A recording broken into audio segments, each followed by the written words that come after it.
Welcome back to Mr. Cursed. Before you hit play, I need to warn you, what you're about to hear is not fiction. These are 6 real encounters from November in the Appalachian wilderness. Real people, real terror, and some of them never made it back the same.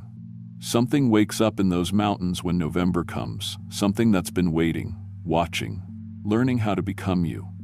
So right now, subscribe if you want more stories like this, hit like, and share this with someone brave enough to listen. Comment where you're from. I want to know who's still awake after this. Turn off your lights, put on your headphones. Because once you hear story number 3, you'll understand why some places should stay empty in November. Let's begin.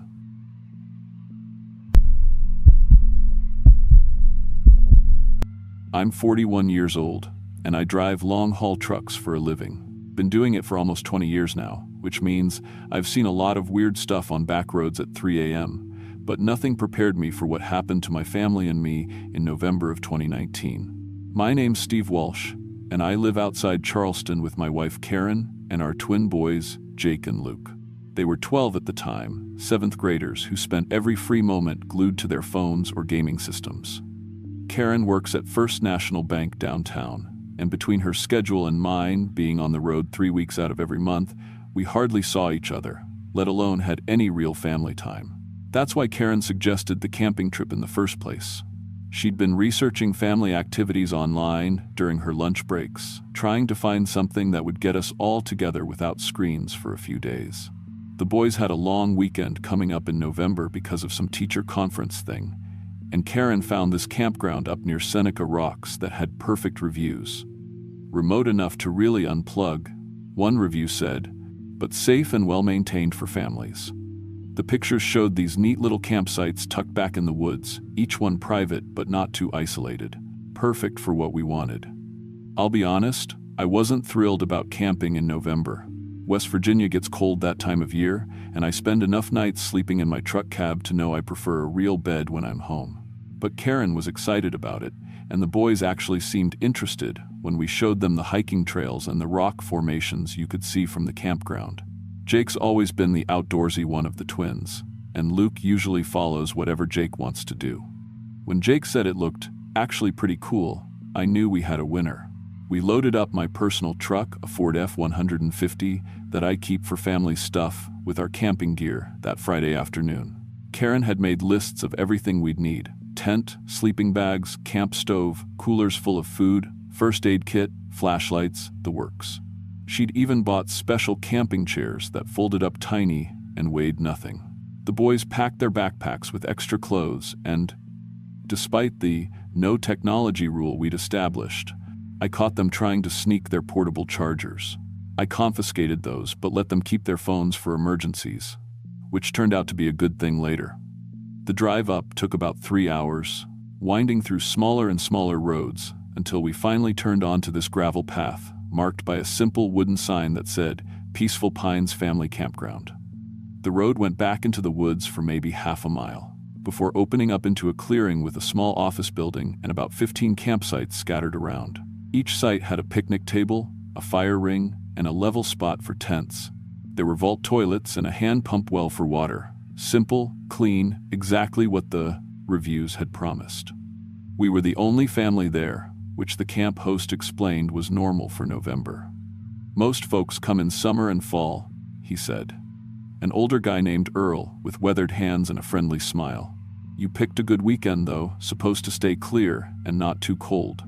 He helped us pick out a site toward the back that had good tree cover and was close to the trailhead for the hiking trail we wanted to do. Site number 12, I remember, because Jake made some joke about it being their age. Setting up camp went smoother than I'd expected. The boys actually helped, instead of complaining. And Karen had everything organized so well that we had our tent up, gear sorted, and a fire going before the sun went down. We cooked hot dogs over the fire and made s'mores. And I have to say, it felt good. Really good, like we were actually a family instead of 4 people who happened to live in the same house. The boys told stories about school, Karen and I talked about work without one of us rushing off somewhere, and for the first time in months, everyone seemed relaxed. Saturday morning dawned clear and cold, perfect hiking weather. We packed day packs with water, snacks, and warm layers, then headed out on what the trail map called the Overlook Trail, 8 miles round trip to a scenic viewpoint. The trail was well marked and not too difficult, winding up through hardwood forest that still had some late fall color left. Jake and Luke made a competition out of spotting wildlife, which meant we moved pretty slowly but saw more than we would have otherwise. A few deer, some squirrels, lots of birds. Luke found an old stone wall from some long-abandoned homestead, and we spent 20 minutes exploring what was left of the foundation. The overlook was worth the hike. You could see for miles across the mountains, layer after layer of ridges fading into the distance. The boys took pictures with their phones, their first time using them since Friday, and Karen and I just stood there, holding hands, looking out at all that wilderness. "This is what we needed," she said, and I agreed. For those few hours, everything felt right with the world. We started back down around 4 p.m., taking our time and enjoying the afternoon light filtering through the trees. The boys had burned off their extra energy on the way up, so they were quieter now, just walking and occasionally pointing out things they'd missed on the way to the overlook. Good tired, you know? The kind of tired you get from actually doing something instead of just being worn down by stress and routine. As we got closer to the campground, I could see our sight through the trees. The fire we'd banked that morning was still smoldering, sending up a thin line of smoke, and everything looked exactly like we'd left it, normal, peaceful. But as we walked into the campsite clearing, I saw something that made me stop dead in my tracks. There was another family sitting at our picnic table. At first, I thought maybe we'd gotten confused about which site was ours, but no, there was our blue tent, our cooler, our camping chairs arranged around the fire ring exactly where we'd left them. But sitting at our table was a family of 4 that looked exactly like us. Same ages, same builds, wearing the exact same clothes we'd put on that morning. The man looked like me, down to the faded Carhartt jacket and work boots. The woman looked like Karen, same blonde hair, pulled back in a ponytail, same red fleece jacket. And there were 2 boys who looked exactly like Jake and Luke, but something was wrong with their faces. The smiles were too wide, stretching from ear to ear in a way that human faces just don't work. Their eyes were the right color but somehow flat, like looking at painted glass instead of something alive. And they all moved at exactly the same time, turning their heads toward us in perfect synchronization when they noticed us standing there. "Oh look," the fake Karen said, her voice sounding exactly like my wife's but with the words coming out slightly wrong, like someone reading a script in a language they didn't quite understand. "The imposters have returned to our campsite." "Our campsite," the fake Steve, the thing wearing my face agreed, nodding. "We have been here all weekend, enjoying our family camping trip." The fake boys just stared at us with those 2 wide grins and empty eyes. One of them, I couldn't tell which one was supposed to be Jake and which was supposed to be Luke, spoke up. "We went hiking today to the scenic overlook. It was 8 miles round trip through beautiful fall foliage." The words were right, but the way he said them was like he was reading from a nature brochure. No 12-year-old talks like that. Karen grabbed my arm. "Steve," she whispered. "What?" "I don't know," I said, keeping my voice low. My heart was starting to pound, that fight-or-flight response kicking in hard. "Boys, stay close to us." But when I looked around for Jake and Luke, they were just standing there, staring at their doubles with fascination instead of fear. "Dad," Jake said slowly, "why do they look like us?" The fake family heard him and all turned their heads toward Jake in that same creepy synchronization. "We are the Walsh family," the fake Karen said. "We have been camping here for our annual November family bonding trip." That's when I noticed their clothes weren't quite right. From a distance, they'd looked exactly like what we were wearing, but up close, I could see the fabric was wrong. It looked almost like skin, with a texture that seemed to shift and crawl when you looked directly at it. And their movements, now that I was really watching, were too fluid. Like they had extra joints, or their bones bent in directions that human bones don't go. "Listen," I said, trying to keep my voice calm and reasonable. "I think there's been some kind of mistake. This is our campsite, Site 12. We've been here since yesterday." All 4 of the fake family members tilted their heads to the left at exactly the same angle. "Site 12 belongs to the Walsh family," the fake Steve said. "We can prove this because we know many things about the Walsh family life." "Karen works at First National Bank as a teller," one of the fake boys said. She has worked there for 6 years and enjoys helping customers with their banking needs. Steve drives trucks for long-haul delivery, the other fake boy added. He has been away from home for 3 weeks and returned on Thursday to spend quality time with his family. That stopped me cold. Those facts were right, but we'd never told anyone here our personal business. Earl, the camp host, might have known our names from the registration, but not where we worked or how long I'd been on the road. Jake and Luke are twins in 7th grade, fake Karen continued. They enjoy video games and spend too much time on their phones instead of engaging in family activities. Which is why we planned this camping trip, fake Steve finished. To reconnect as a family unit without the distractions of modern technology. The real Jake moved closer to me. Dad, how do they know all that? I didn't have an answer. The fake family was still staring at us with those horrible wide smiles, and I was starting to notice other things wrong with them. Their skin was too smooth, like plastic, and when they breathed, their chests moved too much, like they were working harder than they should to get air.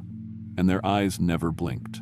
You folks need to find your own campsite, I said, trying to sound authoritative. This one's taken. All 4 of them stood up at the same time, moving in that too fluid way. We are the Walsh family, they said in unison, their voices overlapping in a way that made my skin crawl. You are the imposters who must leave. That's when I realized we were in serious trouble. Not just confusion or some weird coincidence, real danger. These things, whatever they were, weren't human. They were wearing our faces, claiming our identities, and they seemed to know details about our lives that they shouldn't know. Karen, I said quietly, get the boys and head toward the truck. But when I looked around, I realized something else that made my blood run cold. The campground was completely empty. Earl's office was dark. No other cars in any of the other sites. No signs of life anywhere. When we'd left that morning, there had been at least one other family, an older couple in an RV at site number 4. Now, there was nothing. Where is everyone? Luke asked, his voice small and scared. The fake family heard him, and their grins somehow got even wider, stretching their faces in ways that should have torn skin. There is no one else, fake Karen said. There has never been anyone else. Only the Walsh family at Site 12. I pulled out to my phone to call for help, but there was no signal. Not even one bar, which was weird because I'd had full signal that morning when the boys took pictures at the overlook. Karen checked her phone too, shaking her head. The truck? I said. Everyone to the truck, now. We started backing away from the picnic table, keeping our eyes on the fake family. They didn't follow us, just stood there, swaying slightly, like trees in a wind we couldn't feel. But as we got closer to where I'd parked the F-150, I could see something wrong with it too. The tires were flat, all 4 of them, completely flat, like someone had let all the air out. But more than that, when I got close enough to look inside, I could see that the interior was wrong. The seats were the right color, but the fabric looked like that same skin texture material the fake family's clothes were made of. And there were too many mirrors, not just the rear view and side mirrors, but mirrors covering every surface inside the cab. What the hell is happening? Karen whispered. I tried the door handle anyway, and it opened normally. The keys were where I'd left them in the cup holder. But when I turned the ignition, nothing happened. No sound, no lights on the dashboard, nothing. The truck was completely dead. Behind us, the fake family started laughing. Not normal laughter, but this sound like wind blowing through a cave, hollow and echoing. When I turned around, they were still standing by the picnic table. But now I could see them more clearly in the late afternoon light. Their skin was rippling, like water or like there was something moving underneath it. The fake Steve's face stretched and contracted, the features shifting just slightly each time. Same with fake Karen and the fake boys. They were becoming more like us with each passing second, but in doing so, they were also becoming less human. Dad, Jake said, grabbing my arm. Look at their shadows. I looked down at the ground around the fake family. The late afternoon sun was casting long shadows from the trees and the picnic table, but the fake family had no shadows at all, just empty ground where their shadows should have been. We need to get out of here, I said, walking if we have to. But as we started toward the campground entrance, the fake family finally moved. They flowed across the ground like smoke, too fast and too smooth, and suddenly they were standing in front of us, blocking the path. You cannot leave. Fake, Steve said, his voice now sounding exactly like mine. You must stay so we can complete our study. Study of what? Karen demanded, her voice shaking. Of how to be you, Fake Karen answered. We have been watching the Walsh family for many weeks, learning your patterns, your voices, your relationships. Soon, we will know everything we need to know. One of the fake boys stepped forward. We will return to your home and live your lives better than you lived them. Your neighbors will not know the difference. Your employers will not know the difference. No one will know the difference. What about us? I asked, though I was afraid I already knew the answer. The fake family's grins returned, wider than ever. You will not be needed, they said in unison. That's when I noticed the cave. Behind our campsite, back where the woods got thick, there was an opening in the hillside I hadn't seen before. It looked like a natural cave mouth, maybe 6 feet wide and tall enough for a person to walk through. But what caught my attention were the things scattered around the entrance. Camping gear, lots of it. Tents and sleeping bags and coolers in various stages of decay, like they'd been there for years. Some of the newer stuff looked familiar. I could swear I saw an RV awning that matched the one that older couple had been using. How many families? I asked. Many, Fake Steve answered. This is a good hunting ground. Families come here to connect and unplug from technology. They are isolated, far from help, perfect for study. The fake boys started walking toward us again, and I could see now that their movements were completely wrong. Their joints bent backward, their arms were too long, and when they walked, their feet didn't quite touch the ground. Run, I told my family. Into the woods, now. We scattered, crashing through the underbrush toward the tree line. Behind us, I could hear the fake family making that wind through cave sound again.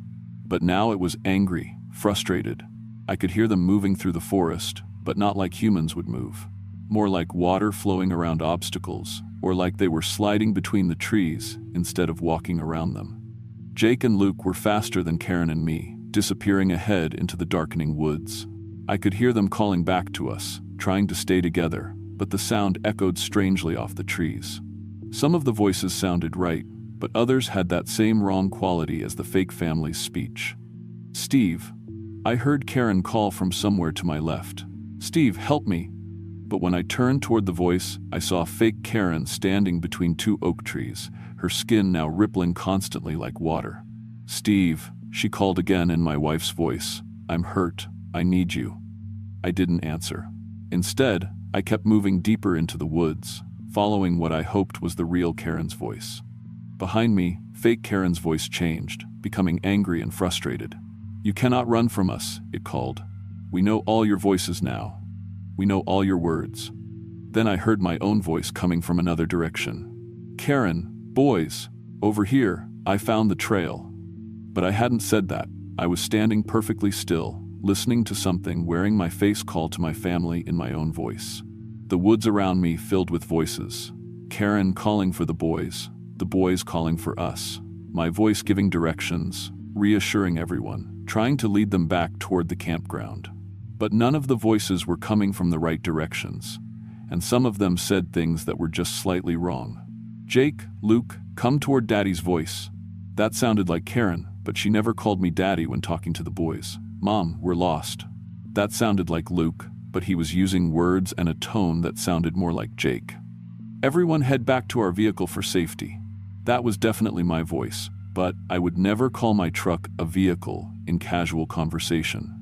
I realized what they were doing. The fake family was using our voices to split us up, to separate us so they could pick us off one by one. They'd been studying us, learning how we talked and acted, but they didn't understand the subtle differences that only we would know. Karen, I called out, using the pet name I'd given her when we were dating. Puddin', where are you? A pause, then her real voice answered, Over here, Stevie. Using the name she only called me when we were alone. I followed her voice and found her crouched behind a fallen log with both boys. They all looked terrified but unharmed. Those things, she whispered. They were calling us in your voice, trying to get us to come back. I know, I said. They're not human. I don't know what they are, but they're studying us, learning how to replace us. Replace us how? Jake asked. They're going back to our house, I said. Going to pretend to be us. Live our lives. "What happens to us?" Luke asked, his voice very small. I didn't answer that. I couldn't. "We need to get out of these woods," I said instead. "Get to a road, flag down help." "Which way?" Karen asked. I pulled out my phone again. Still no signal, but the GPS was working enough to show our rough location. The campground was behind us, but there was a county road about 2 miles northeast through the forest. If we could make it there, we might find help. We started moving, trying to stay quiet and keep together. The fake voices kept calling to us from different directions, but we ignored them. After a while, they seemed to give up, or maybe they realized we weren't falling for it anymore. The woods got darker as the sun set, but we kept pushing toward where the road should be. Jake had a small flashlight in his backpack, and we used it sparingly, just enough to keep from walking into trees or falling into holes. It took us almost 3 hours to reach the road, and by then we were exhausted, scratched up from pushing through underbrush, and probably mildly hypothermic from the cold. But when we finally stumbled out of the tree line onto the blacktop, it felt like entering a different world. My phone immediately started working again. Full signal, missed messages, everything normal. I called 911 and tried to explain what had happened, but I could tell the dispatcher thought we'd gotten lost camping and let our imaginations run wild. A state trooper picked us up about 20 minutes later and drove us back toward the campground to get our stuff. But when we got there, the place was completely empty. Our campsite was bare, no tent, no gear, nothing. Even the fire ring was cold, like it hadn't been used in years. "You sure this is the right place?" the trooper asked. Earl's office was locked up tight, and according to the trooper, the campground had been closed for the season since October. No camp host, no recent registrations, no record of us ever being there. "But we paid," Karen insisted. "We made a reservation online. When we got home and checked her email, there was no confirmation, no record of any transaction. The campground's website didn't exist. The reviews we'd read had vanished. It's been 6 years now, and we've never been camping again. Hell, we barely go anywhere together as a family that isn't absolutely necessary.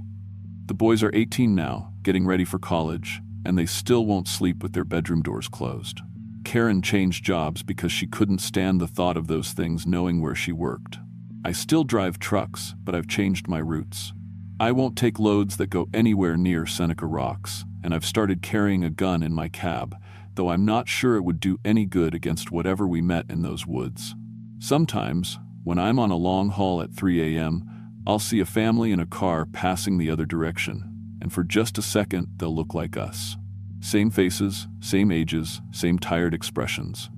Then I blink and they're strangers again. But I always wonder, are those the real families, or are they the things that replace them? And sometimes, late at night when the house is quiet, I hear voices outside that sound like us having conversations we've never had. Talking about plans we've never made, discussing people we've never met. They get louder around November, especially near the anniversary of our camping trip. The boys pretend they don't hear them, but I see them check the locks on their windows before bed. Karen does too. We all do. Because somewhere out there, something is still wearing our faces, still learning how to be us. And one day, they might decide they've learned enough.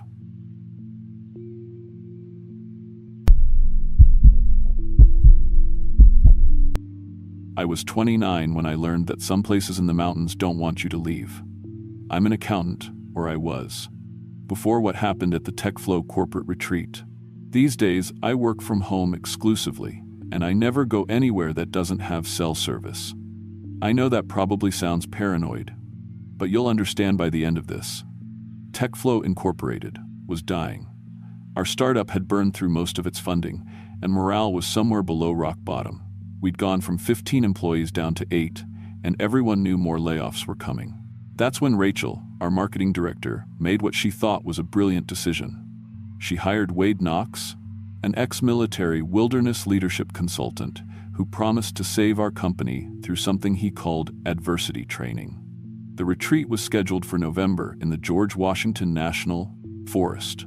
Wade chose the timing deliberately. He said, "Winter preparation builds real teamwork." Looking back, I think he chose November for other reasons that had nothing to do with team building. I grew up hiking these mountains with my grandfather, so I wasn't worried about the wilderness part. Grandpa used to tell stories about certain hollows in the old mountains, places where the Cherokee wouldn't hunt, where even the loggers in the 1,920 refused to work. Some places, he'd say, got their own rules. Smart folks respect that. I thought they were just stories. Wade met with us twice before the retreat. He was exactly what you'd expect, military-bearing, steel gray eyes, the kind of presence that filled a room. During his briefings, he emphasized digital detox and elimination of technological dependence. All phones, GPS devices, even watches, had to be surrendered. Real leaders adapt without artificial crutches, he said. The location was 15 miles from the nearest road, accessible only by an overgrown logging trail that hadn't been maintained since the 1970s. Wade called it necessary isolation for authentic leadership development. The area was called Whispering Hollow on the old maps, though none of the newer GPS systems seemed to recognize the name.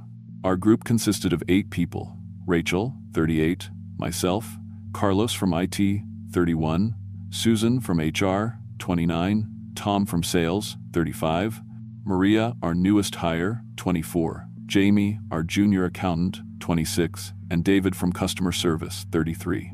We were all desperate to save our jobs, which made us willing to accept Wade's increasingly strange methods. The first night should have warned us. After Wade confiscated our electronics, he gathered us around the fire and burned the trail map Rachel had brought. Real survival doesn't come with road maps, he said, watching our faces in the firelight. Emergency pickup is scheduled for 7 days. Until then, you learn what real leadership means. But that wasn't what bothered me most.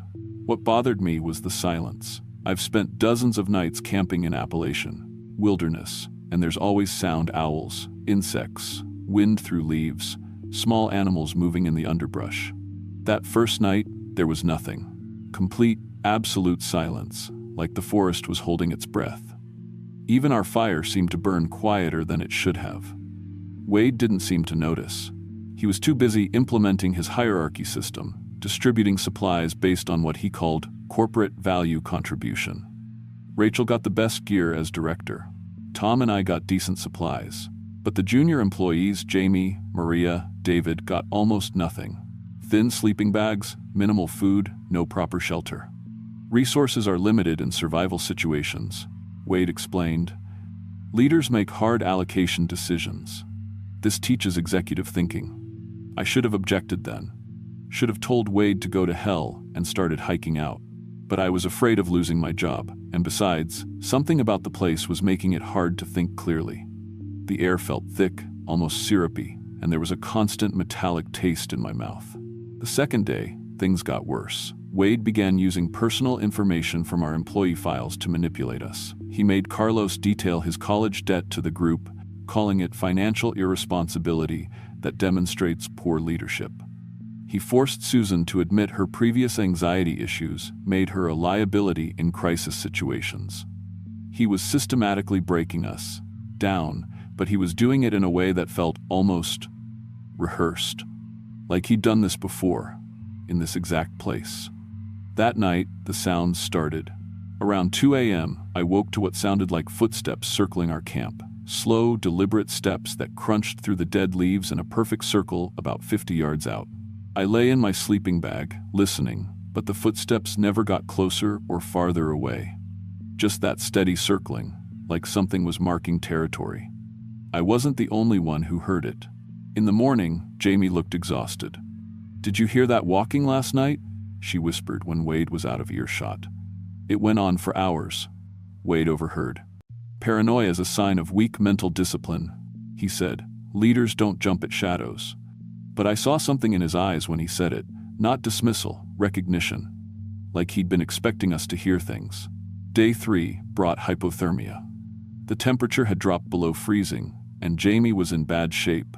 Her lips were blue, she couldn't stop shivering, and she was having trouble forming coherent sentences. When I demanded Wade evacuate her, he refused. "Weakness eliminates itself in natural selection," he said. "If she can't adapt, that's valuable data about her leadership potential." That's when I knew Wade wasn't running a corporate retreat. He was conducting an experiment, but not the kind that belonged in any business journal.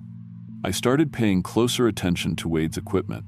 During his watch shift, I noticed he had devices he'd kept hidden: a satellite communicator, military restraints, and what looked like sedatives. But there was something else, something that made my skin crawl.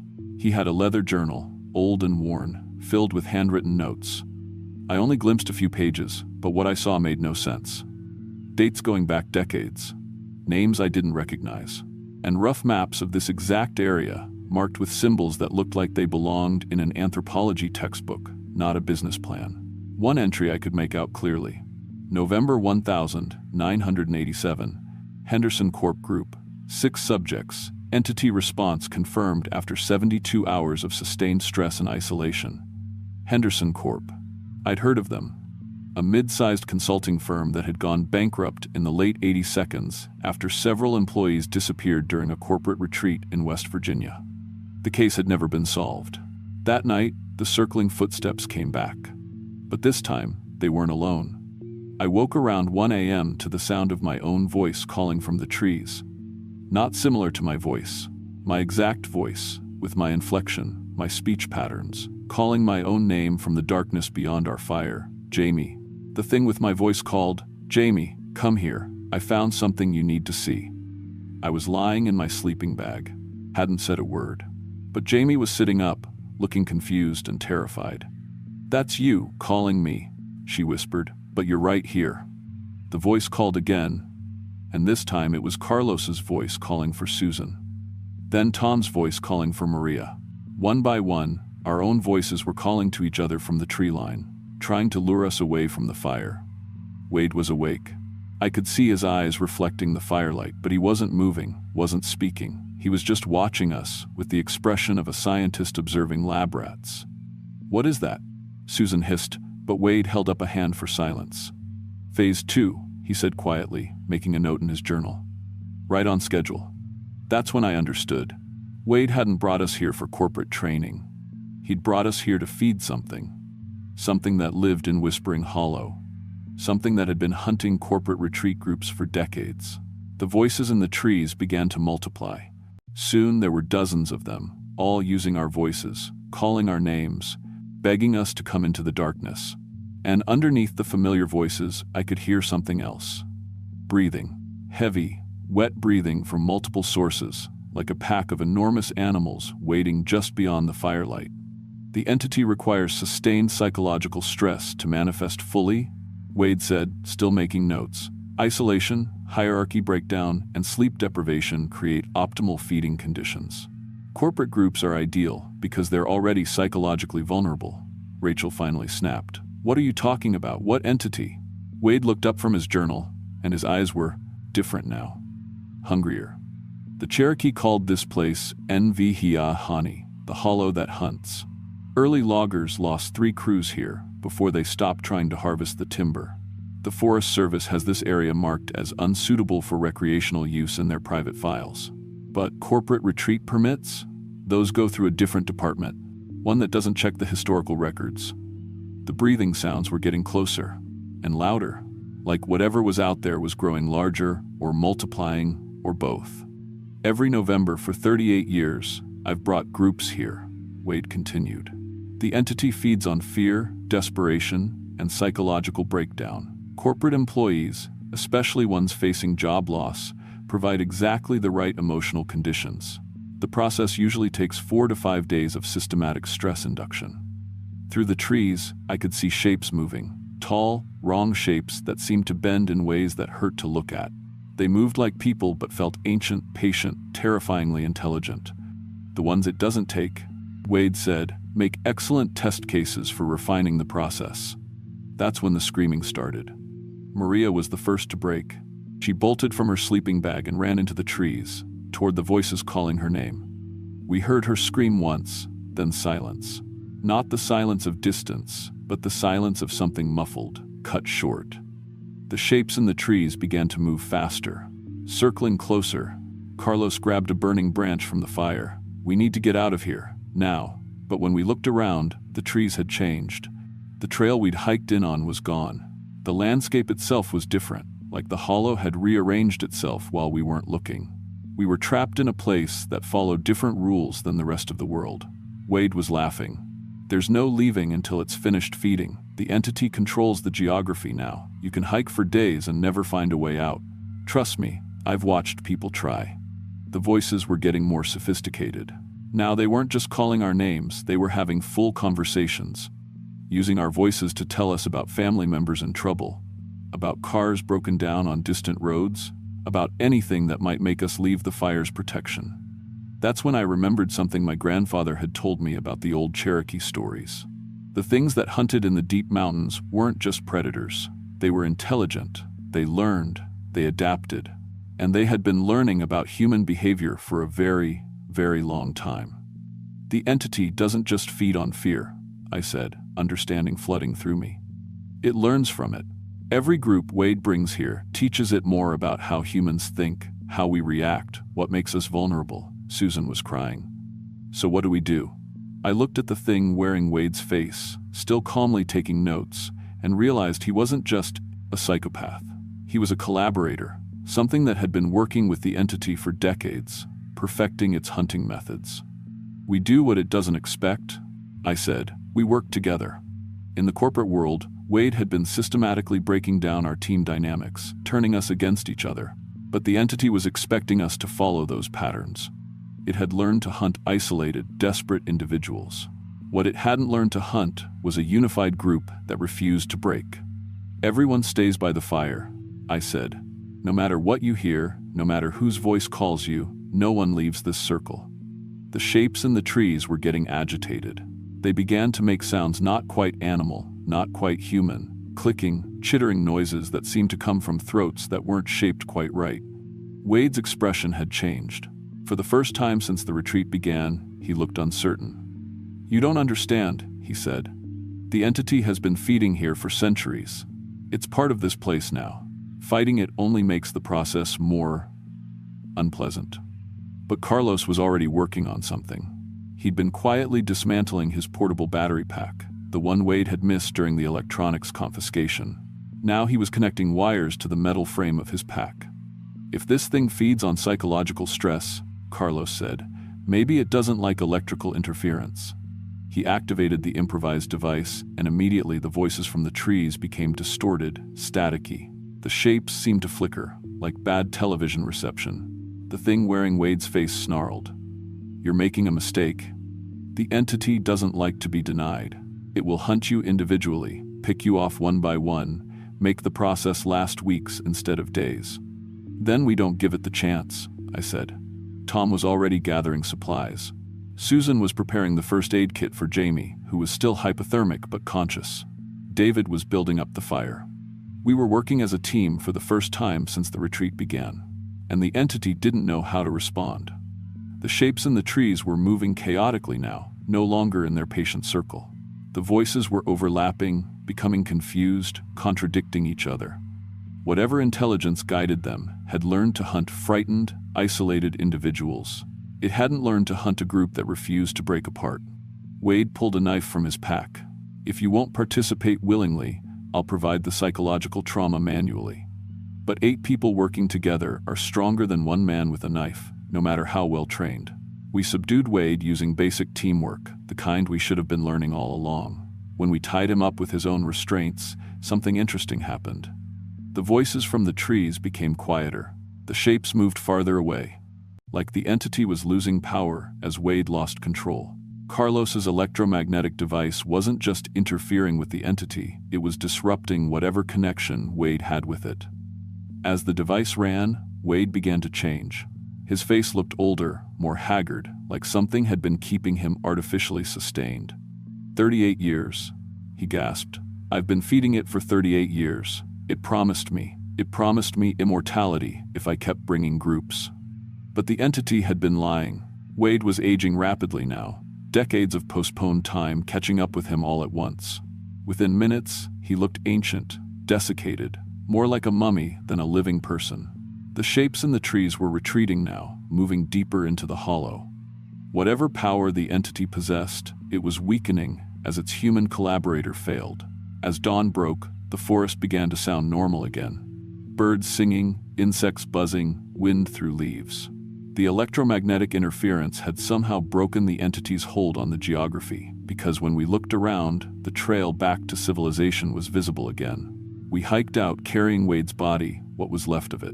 The official cause of death was listed as cardiac event during wilderness training exercise. The investigation into his corporate consulting firm revealed evidence of fraud, but nothing supernatural. 38 years of missing persons cases were quietly closed as death by misadventure. TechFlow Incorporated survived. Ironically, the shared trauma had bonded us into the most effective team the company had ever had. We restructured around collaborative leadership, focusing on employee support and mutual aid. The company grew, thrived, became everything Wade's actual methods could never have achieved. But I never went back to those mountains. None of us did. And every November, when the air gets cold and the leaves start falling, I remember the voices in the trees, calling our names with our own voices, trying to lure us away from the fire, away from each other, into the darkness where something patient and hungry was waiting. I still work for TechFlow, but I work from home now. I live in the suburbs, where the biggest trees are decorative maples and the only sounds at night are traffic and distant TVs. I know some people think I'm paranoid, but I sleep better knowing nothing can circle my house in the darkness, because some places in the mountains don't want you to leave. And some things that live there have learned too much about human nature to ever be truly defeated. They're just waiting for the next group of desperate, isolated people to wander into their territory. They're very, very patient. And they're still learning.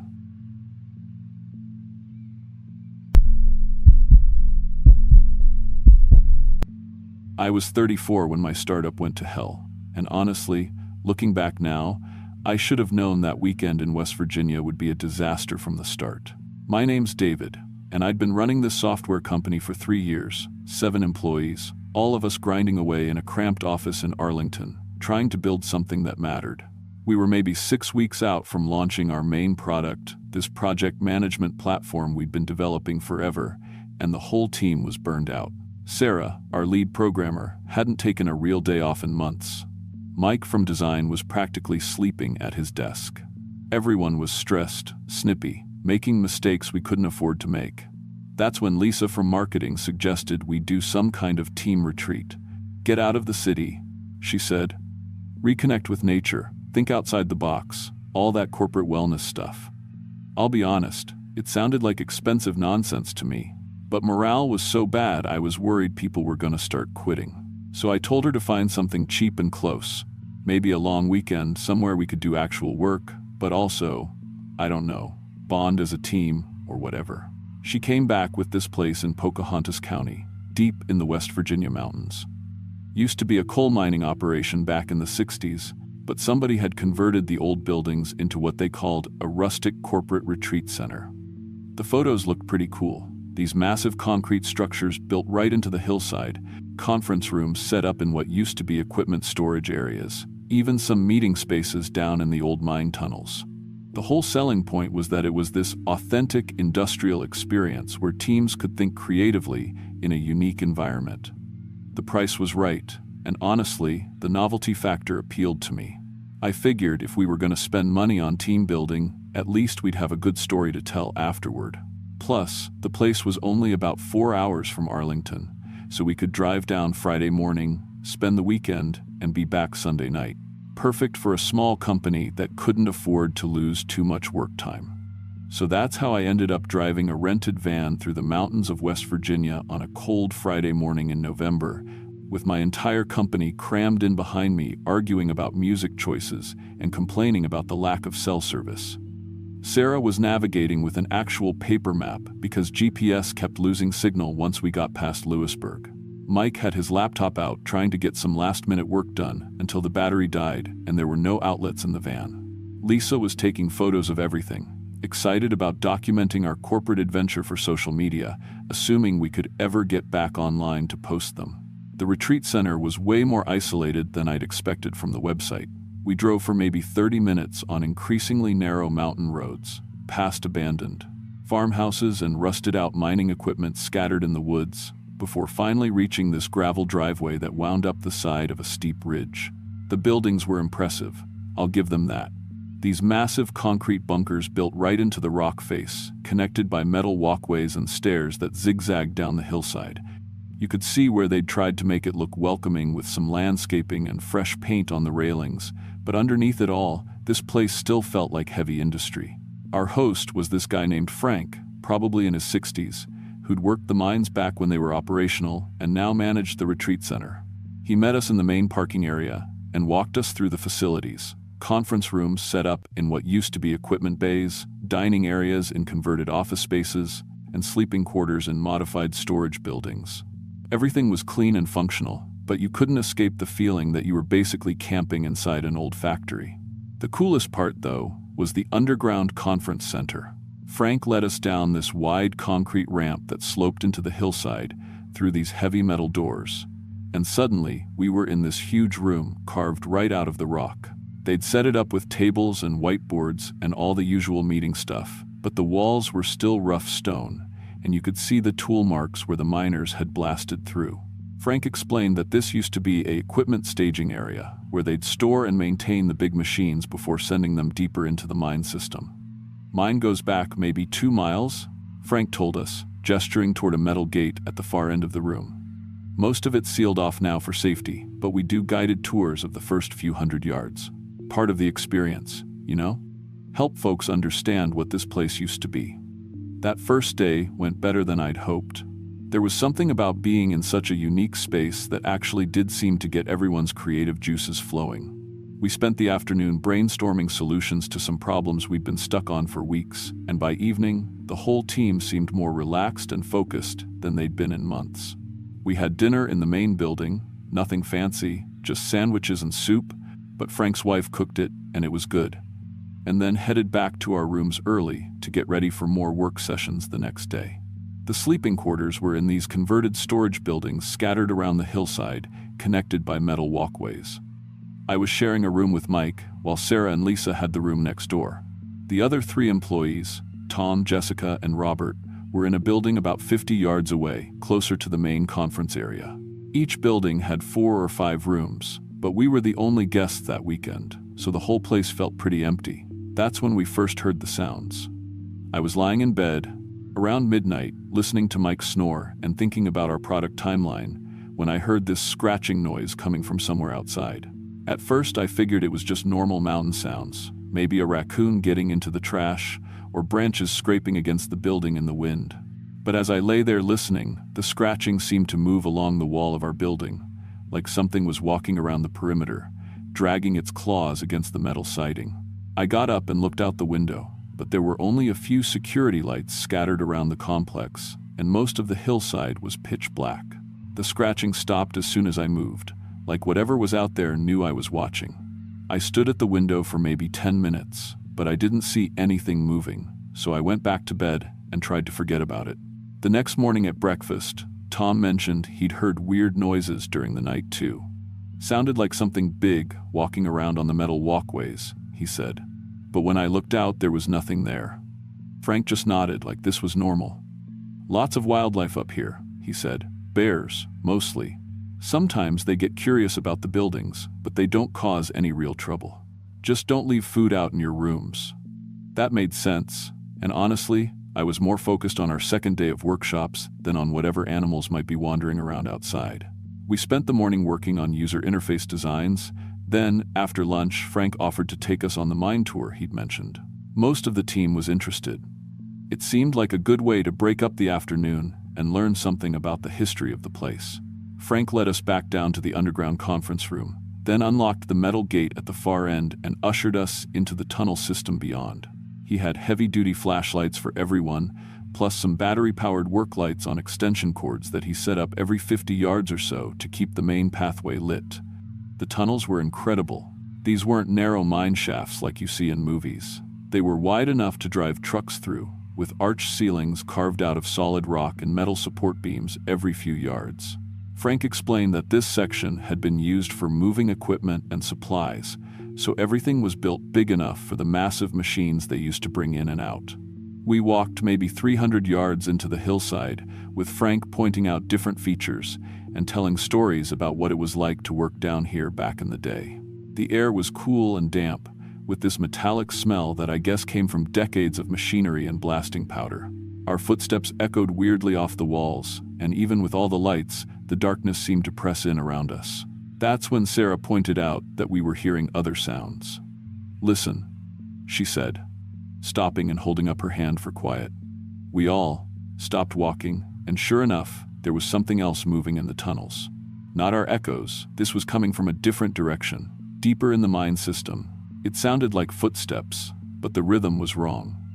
Too slow, too deliberate, like something heavy was taking its time walking through the darkness. Frank frowned and aimed his flashlight toward the sound, but the tunnel curved about 100 yards ahead of us, and the beam didn't reach far enough to show anything. "That's strange," he said. "This section should be completely sealed off." The footsteps stopped as soon as we started listening for them, just like the scratching sounds from the night before. We stood there in silence for maybe 30 seconds, but we didn't hear anything else. "Probably just water dripping," Frank said, but he didn't sound convinced. "These old mines, sounds can carry for miles and get distorted, makes your imagination run wild." We finished the tour, but everyone was quieter on the walk back. There was something about those tunnels that felt wrong, like we were being watched from the darkness beyond our lights. When we got back to the conference room, I noticed Frank locked the metal gate behind us and double-checked the lock, which he hadn't done on the way in. That evening, we tried to get back to our normal workshop routine, but everyone was distracted. The sounds from the tunnels had gotten under our skin somehow, and even though we were back in the well-lit conference room, we all kept glancing toward that locked gate like we expected something to come through it. Around 9 o'clock, we decided to call it a day early. Everyone was tired, and honestly, the underground conference room was starting to feel claustrophobic. We headed back up to the surface and split up to go to our respective buildings. I was almost asleep when the real noise started. This wasn't scratching or footsteps. This was like someone, or something, was trying to get into our building. I could hear what sounded like hands or claws testing the door handle, pressing against the windows, tapping on the metal walls. Mike was awake too, sitting up in his bed and listening. "What the hell is that?" he whispered. I grabbed my phone to use as a flashlight and crept over to the window. Whatever was outside had moved around to the side of the building, but I could see something pale moving just at the edge of the security light's reach.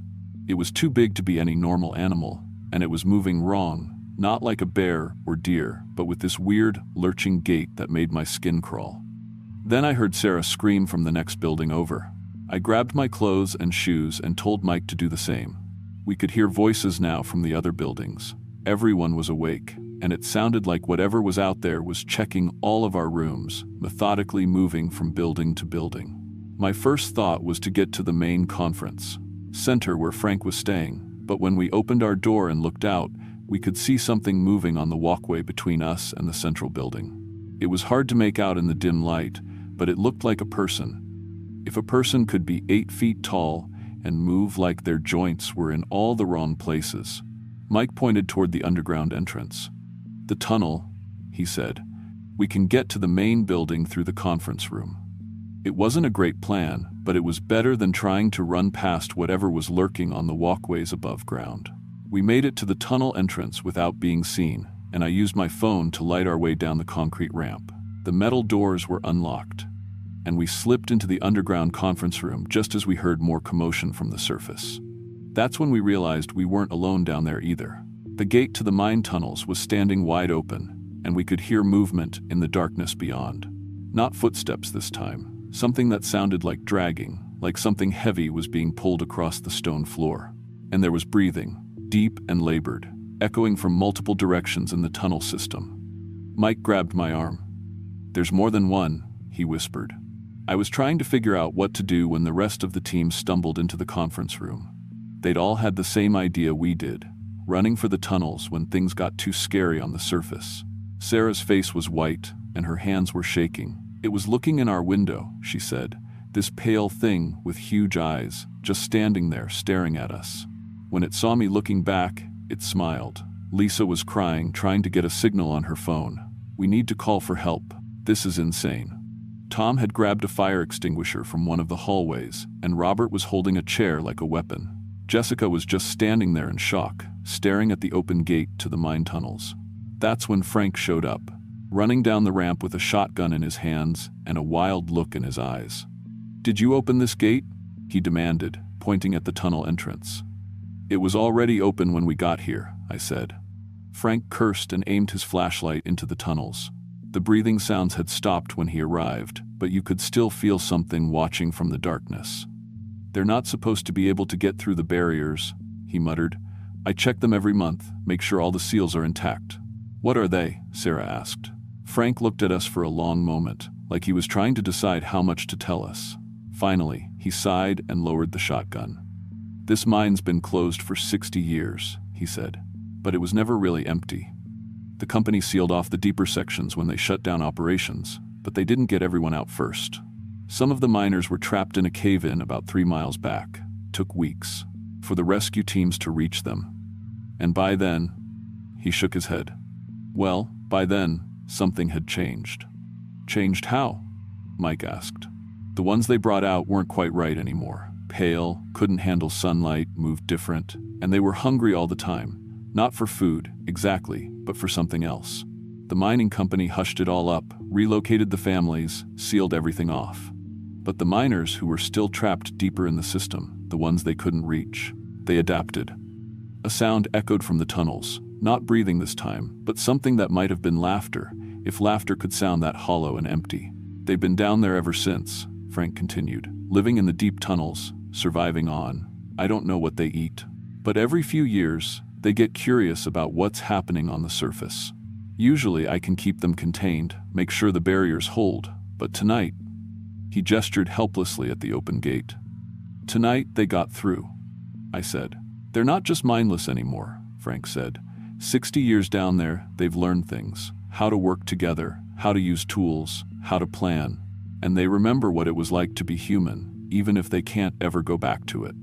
Something moved in the tunnel entrance, just a glimpse of pale flesh and 2 long limbs, there and gone again in the space of a heartbeat. "So, what do we do?" Lisa asked. Frank thought for a moment, then started unplugging the extension cords for the work lights. "They don't like bright light, and they're not used to technology. If we can get back to the van, get off the mountain." "What about the ones on the surface?" Tom asked. "There's maybe 3 or 4 of them total," Frank said. "But they know this place better than we do, and they can see in the dark. Our best bet is to move fast, stay in a group, and get to the vehicle before they can coordinate." I'll be honest, it wasn't much of a plan, but it was better than hiding in the conference room all night waiting for those things to figure out how to get past Frank's shotgun. We gathered up what lights we could carry and prepared to make a run for the parking area. That's when the power went out. The whole complex went dark at once. Not just the conference room, but all the security lights on the surface. Everything. We were standing in absolute blackness, listening to the sound of our own breathing and trying not to panic. Frank's flashlight came on first, then our phones, but the small pools of light just made the darkness around us seem deeper and more threatening. We could hear movement now, both from the tunnels behind us and from the entrance ramp ahead. They had us surrounded. "Stay close," Frank whispered. "And whatever happens, don't run alone. They pick off stragglers." We started up the ramp in a tight group, Frank leading with the shotgun and the rest of us clustered behind him.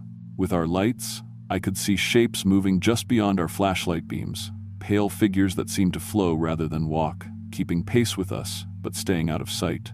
We made it to the surface, but the van was maybe 200 yards away across open ground, and I could see more of those things positioning themselves between us and the parking area. They were coordinating, using hand signals I couldn't quite make out in the dim light. "They're hurting us," Sarah said, and she was right. Every time we tried to angle toward the van, more figures would appear to block our path, forcing us to move in the direction they wanted. "The maintenance building," Frank said, pointing to a small structure about 50 yards away. "There's tools there, better lights. If we can hold out until dawn." We made another run, this time toward the maintenance shed. The pale figures closed in as we moved, and I got my first really clear look at what we were dealing with. They had been human once, but 60 years underground had changed them in fundamental ways. Their skin was translucent white, stretched tight over bones that seemed too long and joints that bent in impossible directions. Their eyes were huge and colorless, reflecting our flashlight beams like an animal's, and their mouths were full of teeth that were too sharp and too numerous for any human face. We reached the maintenance building, and Frank kicked in the door. Inside were work lights, portable generators, toolboxes full of equipment. He got a generator running and plugged in a string of bright fluorescent work lights, flooding the area around the building with harsh white light. The pale figures immediately retreated, but they didn't go far. They formed a loose circle around our little island of illumination, just beyond the reach of the lights, waiting. "Now what?" Jessica asked. Frank was checking his shotgun and counting shells. "Now we wait for sunrise and hope my generator has enough fuel to last." But the longer we sat there, surrounded by those things, the more I realized they weren't just waiting randomly. They were testing the boundaries of our light, probing for weak spots, learning, and every few minutes, one of them would make a quick dash closer to the building, forcing us to aim our lights at it to drive it back. They were wearing us down, exhausting our lights and our energy, while they had all night to work with. That's when I remembered something from our earlier team building exercises. We'd spent hours working on project management scenarios, breaking big problems down into manageable tasks, and coordinating resources efficiently. These things might know the terrain better than us, but they were operating on instinct and whatever intelligence they'd managed to develop in isolation. We had something they didn't: 60 years of human innovation and the ability to work as an organized team. "The van keys are in my pocket," I told the group. "If we can get someone to the vehicle, they can drive it closer to the building and we can all escape together." "But how do we get past them?" Mike asked. That's when Sarah had the brilliant idea that probably saved our lives. She'd been examining the work tools Frank had in the maintenance building, and she'd found something interesting: a bunch of emergency flares and some kind of industrial strobe lights that the mining operation had used for safety signals. "If they don't like bright light, let's give them more than they can handle," she said. We spent the next hour setting up what was essentially a coordinated light show. Using extension cords from the generator, we positioned the strobe lights around the building in a pattern that would create overlapping fields of flashing illumination. The emergency flares would serve as backup lighting and mobile weapons if we needed them. The plan was for me to make a run for the van, while the others created maximum light distraction. It was risky, but sitting in the maintenance building all night wasn't sustainable. The generator was already starting to sound rough, and we were running low on fuel. When we triggered our light array, the effect was immediate and dramatic. The pale figures scattered like roaches when you turn on a kitchen light, retreating much farther from the building than they had before. The strobes were particularly effective. Every flash seemed to cause them physical pain, making them cover their oversized eyes and stumble. I ran for the van while the others kept the lights going, and somehow I made it without being intercepted. The engine started on the first try, and I drove as close to the maintenance building as I could get, honking the horn and keeping the headlights aimed at any of those things that tried to approach. Getting everyone from the building to the van was the most terrifying 30 seconds of my life. We had to abandon most of the lights, and in the brief darkness between the building and the vehicle, I could see the pale figures closing in from all directions. But we made it, all 8 of us piling into the van just as those things reached the edge of the headlight beams. I drove off that mountain faster than I've ever driven in my life, taking curves on 2 wheels and not slowing down until we reached the main highway. None of us said much during the drive back to Arlington. What was there to say? We'd all seen the same impossible things, lived through the same nightmare, but we also knew that no one would ever believe us if we tried to explain it.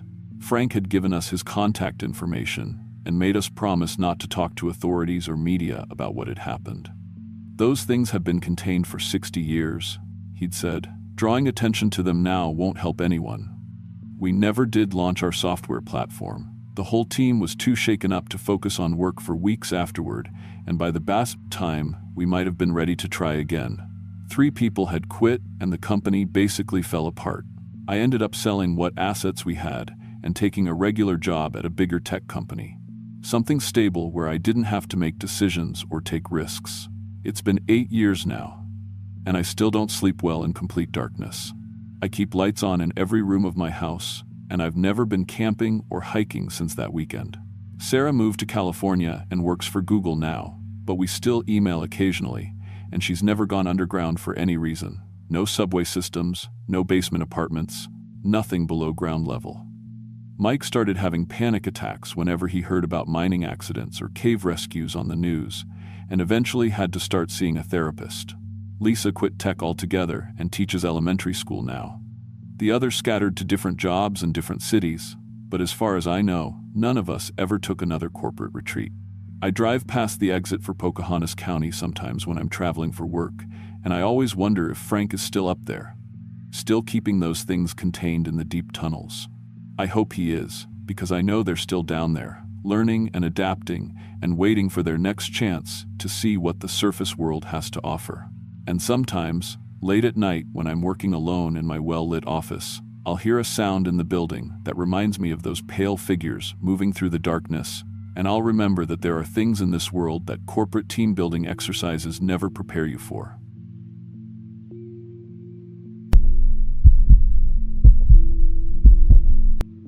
I'm 63 years old, and I've been hiking these mountains for over 30 years. Used to be a postal worker down in Harrisonburg, Virginia, but I retired last spring with a decent pension and nothing but time on my hands. My wife passed 2 years back, and my kids are all grown with families of their own, scattered across 3 different states. I guess you could say I was looking for something to fill the empty spaces in my life, and the mountains had always been that place for me. I'd been planning this trek through the George Washington National Forest since before I even retired. 40 miles of backcountry trail, spread out over 4 days in November when the crowds thin out and the air gets crisp enough to make your lungs feel clean again. My daughter Sarah thought I was crazy. "Dad, you're not 25 anymore." But honestly, I felt stronger at 63 than some folks half my age. 30 years of weekend hiking will do that for you.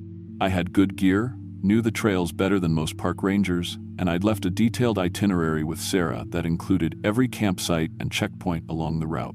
The thing about solo hiking is that it strips everything down to what really matters. No conversations to distract you from your own thoughts. No one else's pace to worry about. Just you and the rhythm of your boots on the trail and whatever's going on inside your head.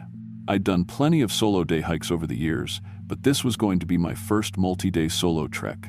Part of me saw it as a test. Could I still handle the backcountry on my own, or was I kidding myself about what this old body could do?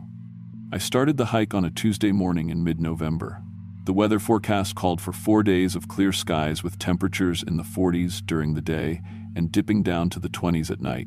Perfect hiking weather, if you ask me. Cold enough that you don't overheat on the climbs, but not so cold that you're miserable when you stop moving. I'd packed my good sleeping bag, the one rated for 20 below, and enough food to last 6 days in case something went wrong. The trail started at a small parking area off Forest Service Road 42, about 20 miles from the nearest town. I'd hiked sections of this route before, but never the whole thing in one go. The plan was to cover about 10 miles each day, staying at designated wilderness campsites that were marked on my topographic maps. I'd studied those maps for months, memorizing every contour line and creek crossing. That first day went exactly according to plan. The trail wound through mixed hardwood forest, mostly oak and maple with some scattered pine. The leaves were already down, so I had good visibility in all directions and could appreciate the way the bare branches created these intricate patterns against the sky. I made good time, stopped for lunch at a scenic overlook where I could see 3 different mountain ridges stretching out into the distance, and reached my first campsite by 4 in the afternoon. The campsite sat in a small clearing beside a creek that ran clear and cold over smooth granite rocks. I set up my tent, filtered some water, and cooked myself a simple dinner of instant pasta and canned chicken. As the sun went down, I sat by my small camp stove and watched the stars come out one by one. It was the kind of peaceful evening that reminded me why I loved being out there, away from traffic and television and all the noise of regular life. I woke up the next morning feeling rested and optimistic. My legs felt good, no soreness from the previous day's hike, and my pack felt lighter somehow, like my body was already adjusting to the routine. I made coffee, ate some oatmeal with dried fruit, and broke camp efficiently. By 8:30, I was back on the trail, heading deeper into the forest. That's when I first started feeling like something was watching me. It wasn't anything dramatic at first, just this nagging sensation that made me glance over my shoulder every few minutes. You know how it is when you're hiking alone. your mind starts playing tricks on you, making you hyper-aware of every sound and movement. I figured it was just normal solo hiking paranoia, the kind of thing that happens when you spend too much time alone in the woods. But the feeling persisted, getting stronger as the morning wore on. The trail that day took me through sections of old-growth forest that felt different from anything I'd hiked before. These were trees that had been growing for hundreds of years, massive oaks and chestnuts with trunks so wide that 3 people holding hands couldn't wrap their arms around them. The forest floor was thick with decades of fallen leaves, and the canopy overhead was so dense that even without leaves, it filtered the sunlight into this greenish, underwater kind of glow. Around 10 o'clock, I stopped to take a water break and noticed something that made me pause. The forest was completely silent, not just quiet, silent. No bird calls, no squirrels chattering, no insects buzzing. Even the wind had died down to nothing. In 30 years of hiking, I'd never experienced that kind of absolute quiet in a healthy forest during daylight hours. It felt wrong somehow, like the whole ecosystem was holding its breath. I stood there for maybe 5 minutes, listening to nothing but my own heartbeat and the sound of my breathing. Then, from somewhere high up in the canopy above me, I heard what sounded like a large branch creaking under weight. I looked up, scanning the treetops for any sign of what might have caused it. These old-growth trees had branches as thick as telephone poles, but I couldn't see anything moving up there. No bear, no large bird, nothing that would explain the sound. When I started hiking again, the feeling of being watched intensified. It seemed to be coming from above, like something was keeping pace with me in the watch, treetops. I'd catch glimpses of movement in my peripheral vision, dark shapes that would vanish the moment I turned my head to look directly at them. I told myself it was probably just ravens or maybe a hawk following me out of curiosity, but the shapes seemed too large and too deliberate to be birds. About an hour later, I found the first broken branch. It was lying across the trail, a massive piece of oak that had to be at least 8 inches in diameter and 12 feet long. But here's what bothered me. The break was clean, like something had snapped it off rather than it falling naturally. And when I looked up to see where it had come from, I realized it had broken off from a height of at least 20 feet. No wind could have done that, not to a healthy oak branch that thick. And if an animal had somehow broken it, what kind of animal could reach that high and have that kind of strength? I moved the branch off the trail and kept hiking, but my mind was working overtime trying to come up with reasonable explanations. Maybe the branch had been damaged in a previous storm and finally gave way. Maybe ice had weakened it over the winter. But the break looked fresh, and there were green leaves still attached to the smaller twigs. Over the next 2 hours, I found 3 more broken branches, each one massive, and each one broken off at a height that didn't make sense for any animal I could think of. They weren't blocking the trail, just lying near it, like someone or something had been breaking them off and dropping them as markers. Around noon, I stopped for lunch at a small clearing where a seasonal creek cut through the forest. While I was eating my sandwich, I heard footsteps. Not human footsteps, something heavier, with a longer stride. They seemed to be moving through the forest parallel to the trail, maybe 50 yards to my right. The steps were deliberate and measured, and they stopped whenever I stopped moving. When I stood up to get a better look, the footsteps stopped too.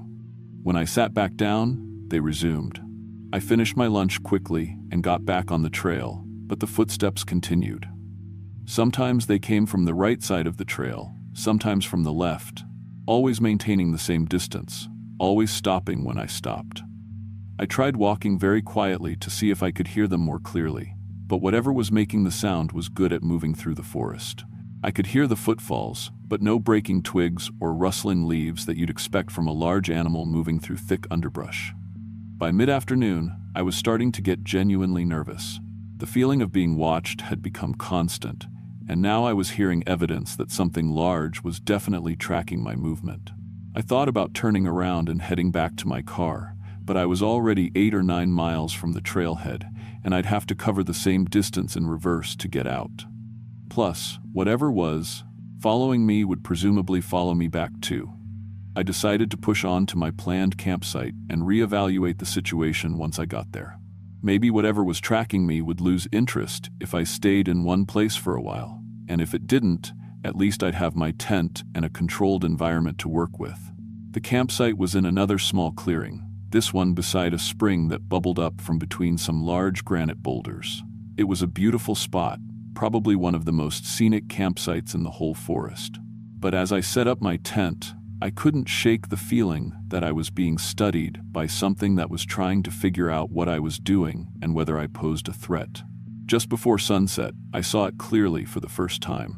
I was sitting by my camp stove, heating up some soup for dinner, when I happened to glance toward the tree line on the far side of the clearing. There, standing perfectly motionless between two large oaks, was something that made my brain struggle to process what I was seeing. It was humanoid in shape but enormous, easily 10 or 11 feet tall, with proportions that were almost human but not quite right.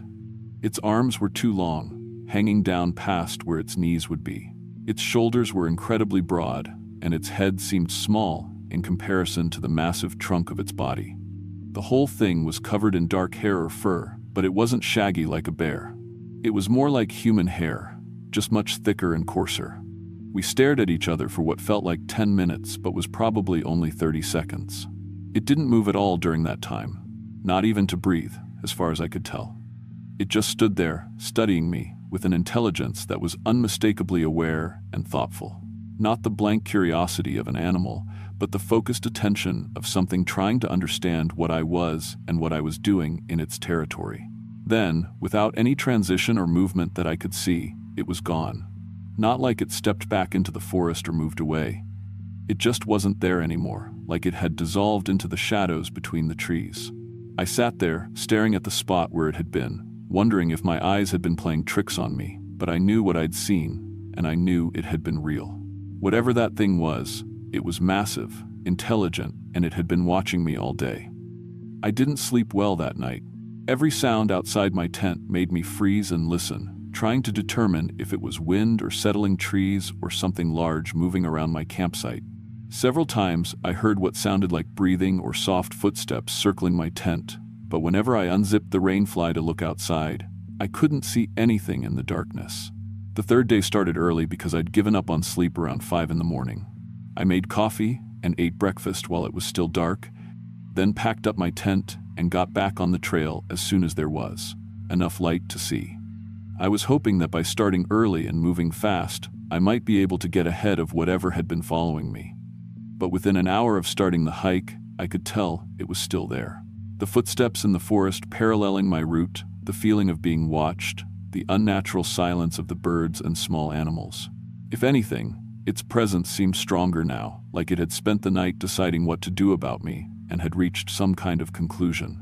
Around 9 o'clock, I found something that made me stop in my tracks and seriously consider abandoning the hike altogether. In a muddy area beside a small stream crossing, there were handprints, or footprints. I honestly couldn't tell which, because they didn't look quite like either. They were enormous, probably 14 or 15 inches long and almost as wide, and they showed clear finger or toe impressions, but the proportions were wrong for either hands or feet. The digits were too long and thick, and they were arranged in a pattern that didn't quite match human anatomy. There were 3 of them pressed deep into the mud, and they looked fresh. The edges were still sharp and clean, like they'd been made within the last few hours. Standing next to them, I felt like a child. My own boot prints looked tiny in comparison. I took photos with my phone, though I wasn't sure anyone would believe them. The prints could have been faked, I suppose, though I couldn't imagine how or why someone would go to the trouble of creating fake monster tracks in the middle of nowhere. And the size and depth suggested something that weighed several hundred pounds at least. As I stood there, staring at the prints, I heard a sound that raised every hair on my body, a low, rumbling vocalization that seemed to come from everywhere at once. It wasn't quite a growl and wasn't quite a call. It sounded almost like someone trying to speak, but not quite getting the mechanics of it right. The sound rolled through the forest for maybe 10 seconds, then faded away, leaving that unnatural silence behind. I realized that whatever this thing was, it was trying to communicate with me. Not necessarily in a friendly way, but it was definitely attempting some form of contact. And given its size and obvious intelligence, I figured my best bet was to show that I understood I was in its territory and that I meant no harm. I backed away from the stream, crossing slowly, keeping my hands visible and avoiding any sudden movements. Then I sat down on a fallen log and waited, trying to project as much non-threatening body language as possible. I'd spent enough time in the woods to know that most animals will leave you alone if you don't act like a threat or prey. After about 15 minutes, I heard movement in the trees to my right. Branches swaying and creaking under weight, but moving slowly and deliberately, rather than with the chaotic breaking you'd expect from an animal crashing through the underbrush. Whatever it was taking care to move through the forest in a controlled way, like it understood the environment and knew how to navigate it efficiently. The sounds gradually moved to a position directly ahead of me, maybe 40 yards away. Then they stopped, and I could feel that focused attention again, like I was being evaluated for something. I stayed still and kept my breathing steady, trying to show that I wasn't a threat but also wasn't easy prey. Then something remarkable happened. From the forest ahead of me came a series of sounds, branches being broken deliberately and placed in specific ways. I could hear the snapping and the soft thuds as they hit the ground, but the pattern was too regular to be random. It was like someone was building something or arranging materials in a specific configuration. After about 10 minutes, the sounds stopped, and I heard the heavy footsteps moving away to my left, fading gradually into the distance. I waited another 10 minutes to make sure whatever it was had really left, then I got up and moved carefully toward where the sounds had come from. What I found was an arrangement of broken branches that defied any natural explanation. They'd been woven together into a rough but recognizable shelter. Not sophisticated, but definitely intentional. It was big enough for a human to crawl inside, and it was positioned in a way that would provide protection from wind and rain.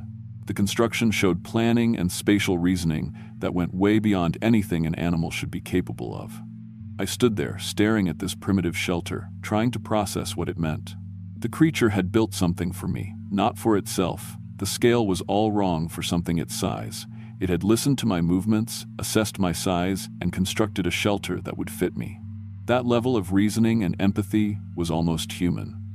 I didn't use the shelter. I was too nervous about the implications, but I left some of my trail mix and a granola bar beside it as a gesture of appreciation. Then I continued on the trail, feeling like I'd just participated in some kind of first contact scenario between species. The rest of that day passed without incident, though I continued to feel watched. The creature seemed to be maintaining its distance now, and the footsteps in the forest were fainter and less frequent. I made it to my third campsite without any direct encounters, though I found more evidence of its presence. Broken branches arranged in patterns, large impressions in soft earth, and trees that had been marked with claw scratches at a height of 8 or 9 feet.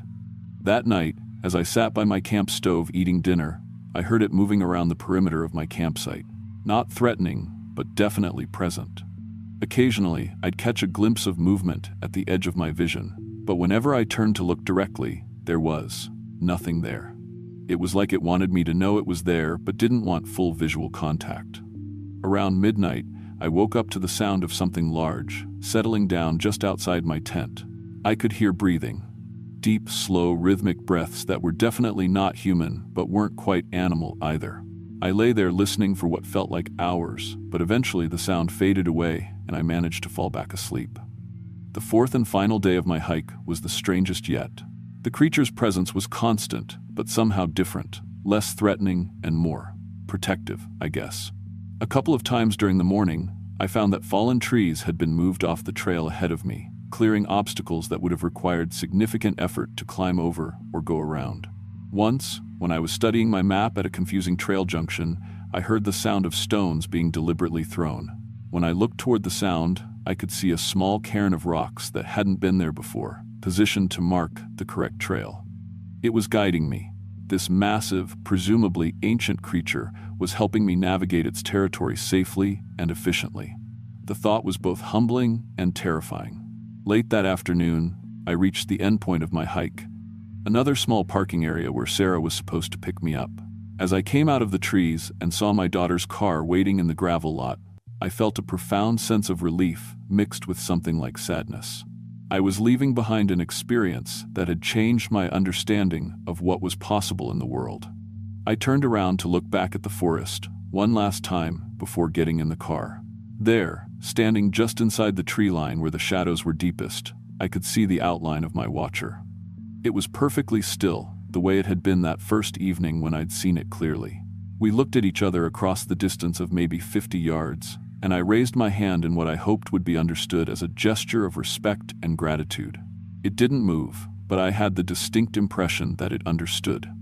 That was 8 months ago, and I haven't been back to that section of forest since. Not because I'm afraid, but because I feel like I was given a glimpse of something that's supposed to remain hidden, and it wouldn't be right to intrude again. I've done some research on the area's history, and there are Cherokee stories about guardians of the deep forest that match what I experienced. Ancient protectors that watch over the old-growth areas and decide who's worthy of safe passage. I still hike regularly, but I stick to more popular trails now, places where there are other people around. I've become more interested in forest conservation too, volunteering with groups that work to preserve wilderness areas and old-growth forests. I figure if there are things out there that old and that intelligent, they deserve to have their territory, protected from development and human interference. Sometimes I wonder if I'll ever see it again. Part of me hopes I will, but a bigger part of me is content knowing that there are still mysteries in the world, still places where ancient things continue to exist just beyond the edge of human understanding. In an age when everything seems mapped and cataloged and explained, it's oddly comforting to know that some secrets are still safe. I never told Sarah or anyone else in my family what really happened during those 4 days. How do you explain something like that without sounding like you've lost your mind? But I know what I experienced, and I know it was real. There's something out there in the deep forest, something old and wise and powerful, and for 4 days I was allowed to share its territory. Looking back, I think it was testing me the whole time, watching how I treated the forest, whether I showed respect for the environment, whether I was the kind of person who could be trusted with the knowledge of its existence. And I must have passed the test, because I made it out safely with memories I'll carry for the rest of my life. I'm 64 now, and I probably don't have too many more years of serious hiking ahead of me. But when I think about that creature still out there, still watching over its ancient territory, I feel like I'm part of something larger than myself. Something that connects the present to a time when the world was wilder and stranger and full of possibilities we've forgotten how to imagine.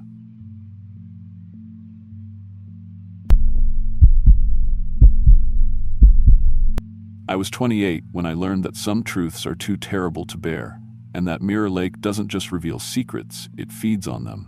I'm a dental hygienist in Asheville, and back then I was dating Marcus, this mechanic who drank too much and had a gambling problem I didn't know about yet. We'd been together 4 years, fighting constantly about money and the future, but neither of us had the guts to end it. When our anniversary rolled around that November, Marcus suggested a hiking trip to some romantic overlook he'd found online. Said we needed to reconnect. I agreed because I'd found the receipt for an engagement ring and knew he was planning to propose, which terrified me because I'd already decided to break up with him. The drive up to the Blue Ridge Parkway was tense. We kept snapping at each other over directions, radio stations, whether we'd packed enough food, all these little fights that revealed how incompatible we'd become. Marcus had been acting strange for weeks, secretive about his phone, defensive about money, drinking more than usual. I'd started checking his browser history and bank statements behind his back, which made me feel sick about myself, but I couldn't stop. We were both lying about everything, performing this fake happiness for friends and family, while quietly despising each other. The trail Marcus picked was supposed to be this scenic loop that ended at a romantic overlook perfect for sunset proposals. He'd researched it obsessively, bought a new camera, packed an elaborate picnic. I felt like I was walking to my own execution. Every step deeper into the woods, I kept thinking about the ring hidden in his backpack and the conversation I'd have to have with him. How do you tell someone you don't love them anymore right after they propose? The autumn forest was beautiful but unsettling, too quiet, like all the wildlife had fled. The trees were mostly bare, except for a few stubborn leaves clinging to branches, and they rustled without any wind. Marcus kept checking his phone for GPS signal, getting increasingly frustrated as the service cut in and out. We'd been hiking for about 2 hours when we came to a fork that wasn't marked on any of our maps. The main trail continued uphill, but there was this smaller path that veered off into a little valley. "That's not supposed to be there," Marcus muttered, checking his phone again. "The trail description doesn't mention any side paths." Something about that unmarked trail called to me. Maybe I was subconsciously looking for any excuse to delay the inevitable, but I suggested we explore it. Marcus protested. He was worried about losing daylight for his planned proposal, but I was already heading down the narrow path.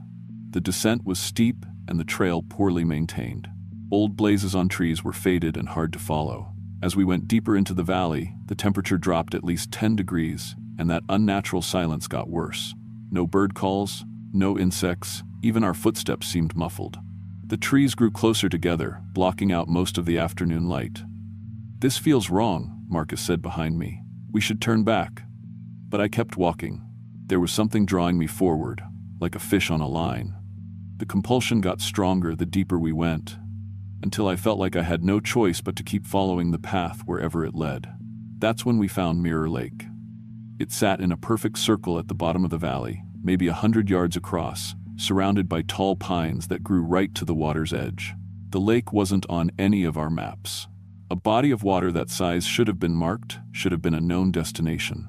But there it was, hidden like a secret, its surface so still and black it looked like obsidian. "Jesus," Marcus whispered, "how is this not on the maps?" I walked to the water's edge, drawn by something I couldn't name. The reflection was perfect, too perfect. Every detail of the sky and trees mirrored exactly, but there was something underneath the reflection. Shadows moving in the depths, shapes that looked almost human but wrong somehow. Marcus started unpacking his camera equipment. "This is incredible. The photos are going to be amazing." But as soon as I got within 10 feet of the water, I felt this overwhelming compulsion to tell the truth. Not just be honest, be brutally, destructively honest about everything I'd been hiding. "I know about the gambling," I heard myself say. Marcus froze, camera halfway out of his bag. "What?" "The online poker. The debt. I've been checking your browser history for months." The words poured out of me like I was vomiting. I tried to stop talking, but couldn't. "You've lost over $20,000 in the past 6 months. That's why you've been so weird about money." His face went white. "Jess, I can explain." "Can you?" "Because I also know about the loan you took against your truck, and the credit cards you've maxed out, and the fact that the engagement ring you're planning to give me was bought with money you borrowed from your brother without telling him what it was for." Marcus sank down onto a fallen log, his hands shaking. "How could you possibly know all that?" "Because I hired a private investigator." The confession tore out of me like a scream. 3 weeks ago, I paid someone to investigate my own boyfriend because I knew you were lying about something but couldn't figure out what. "You what?"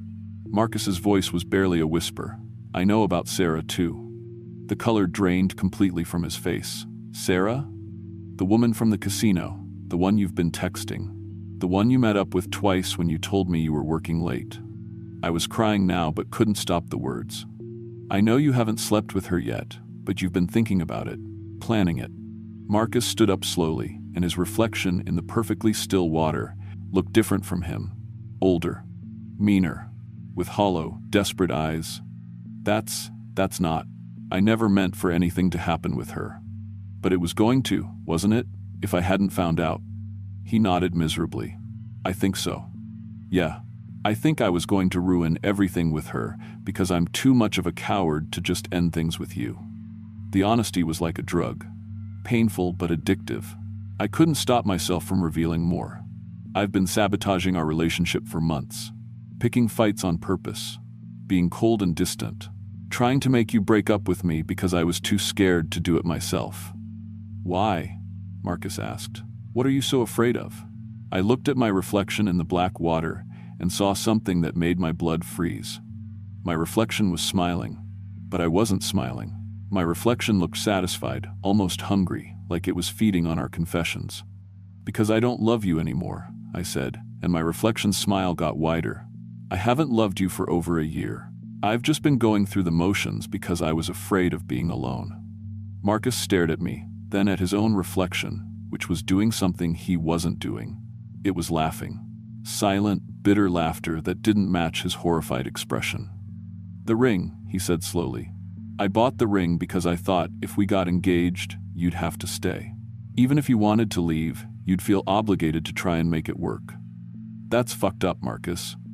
I know it is, but I was desperate. I could feel you pulling away and I didn't know how to fix it." His reflection was still laughing, even as tears streamed down his real face. "The gambling started because I was so anxious about losing you, and then it got out of control.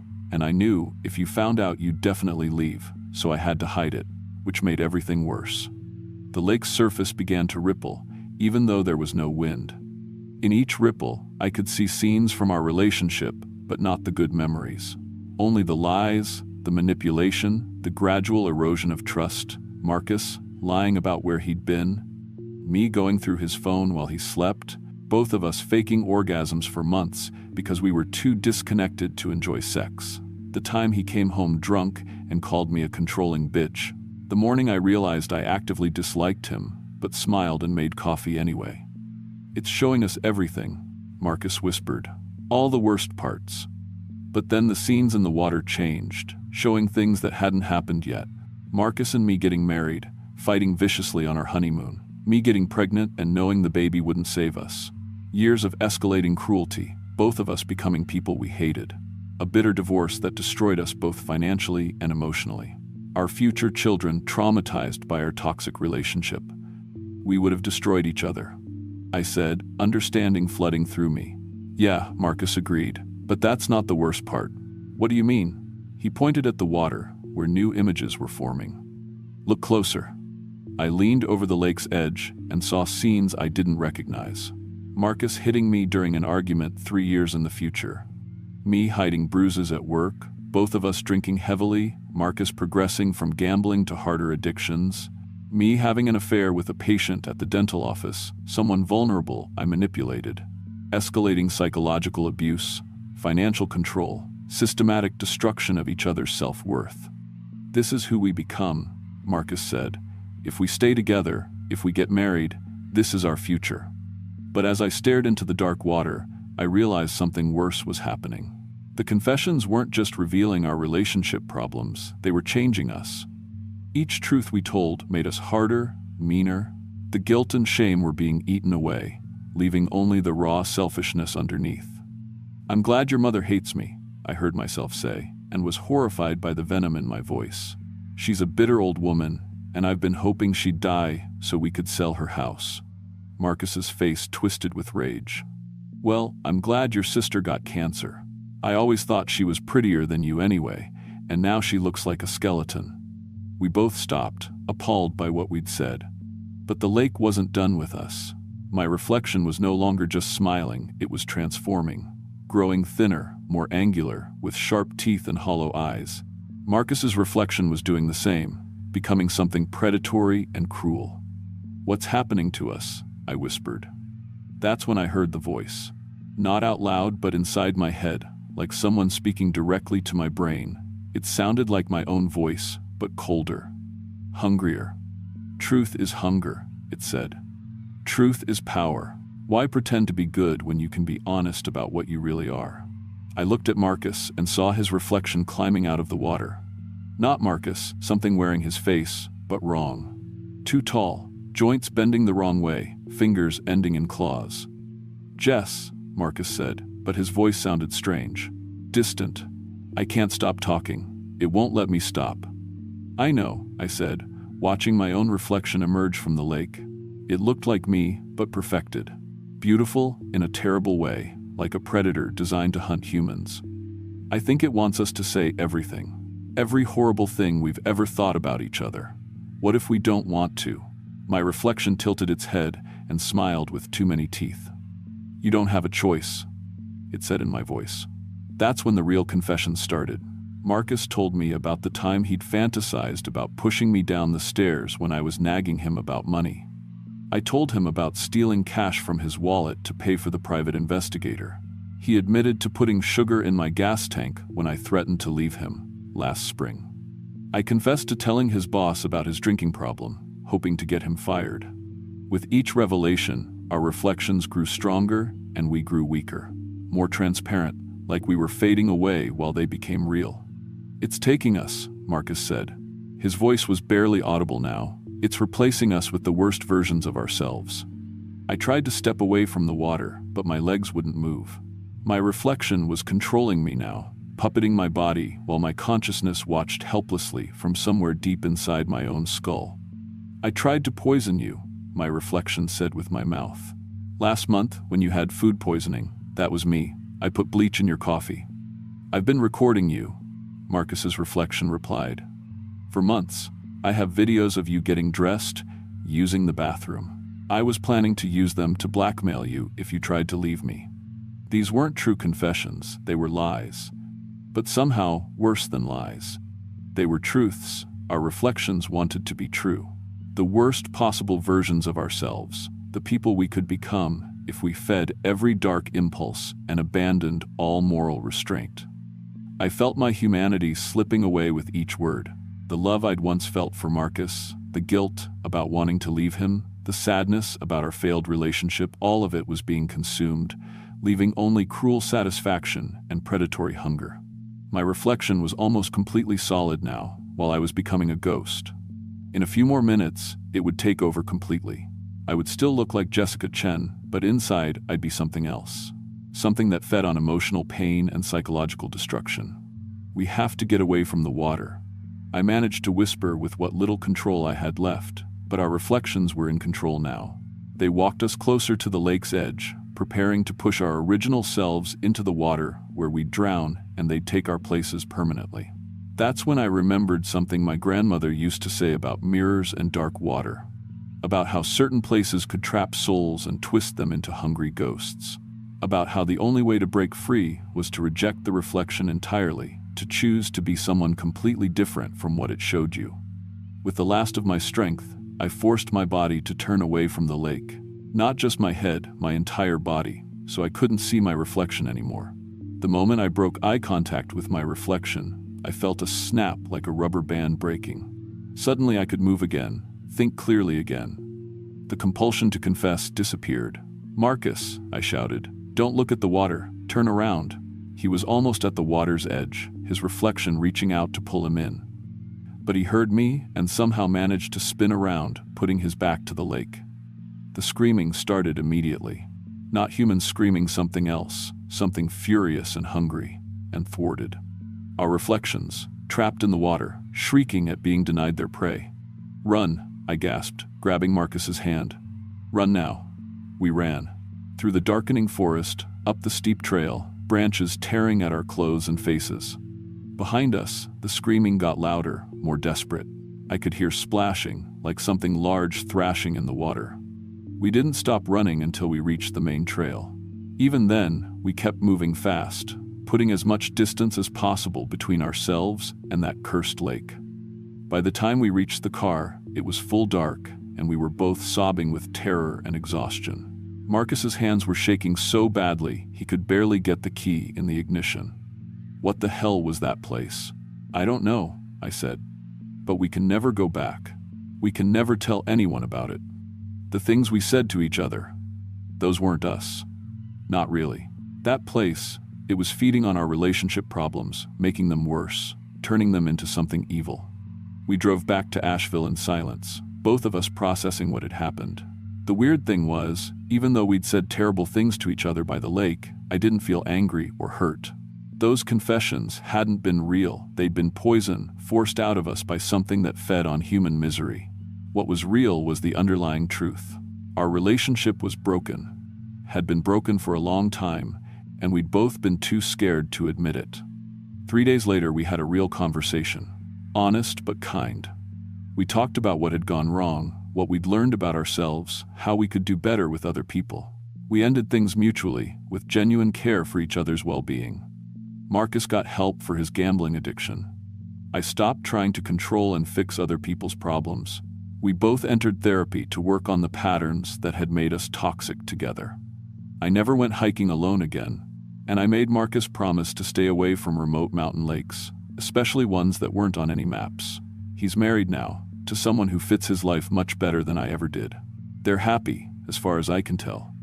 I'm dating someone too, a teacher named David, who's honest about his struggles and doesn't try to hide from difficult conversations. But sometimes, on particularly dark November nights, I dream about that lake. In my dreams, I look into the black water and see my reflection smiling back at me with too many teeth. In my dreams, I never looked away. I let that thing take my place, and now I'm the reflection, trapped forever in cold, dark water, waiting for the next couple to find me so I can feed on their secrets. I wake up from those dreams, checking mirrors compulsively, making sure my reflection is doing exactly what I'm doing. Because the worst part about Mirror Lake isn't that it shows you the truth about yourself.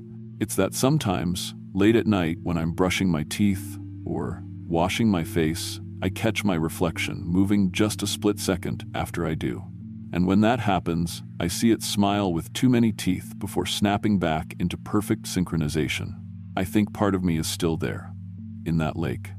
Part of me will always be there, waiting in the dark water for the next truth that needs to be told. And sometimes, just sometimes, I find myself craving that brutal honesty again, missing the way it felt to say exactly what I was thinking with no filter, no kindness, no consideration for anyone else's feelings. That's how I know Mirror Lake is still feeding. It just uses different bait now.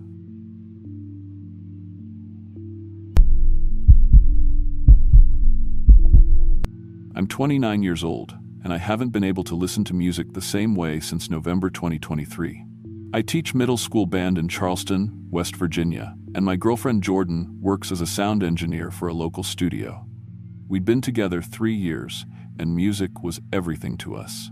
We met in college playing in this terrible indie band that thought we were going to change the world. Looking back now, I wish we'd never been so obsessed with perfect sound. The anniversary trip to Monongahela National Forest was supposed to be romantic, but we're both practical people. Jordan had this idea that we could record some natural soundscapes while we were up there, maybe use them for this ambient album we'd been planning.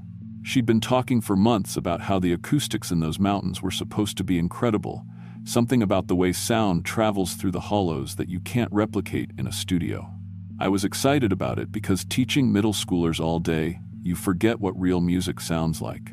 You need to get away from squeaky clarinets and off-key recorders, and remember why you fell in love with sound in the first place. We picked November because the campgrounds would be mostly empty. Tourist season was over, hunting season hadn't really started yet, and Jordan said you get the purest natural sound when there aren't any other people around.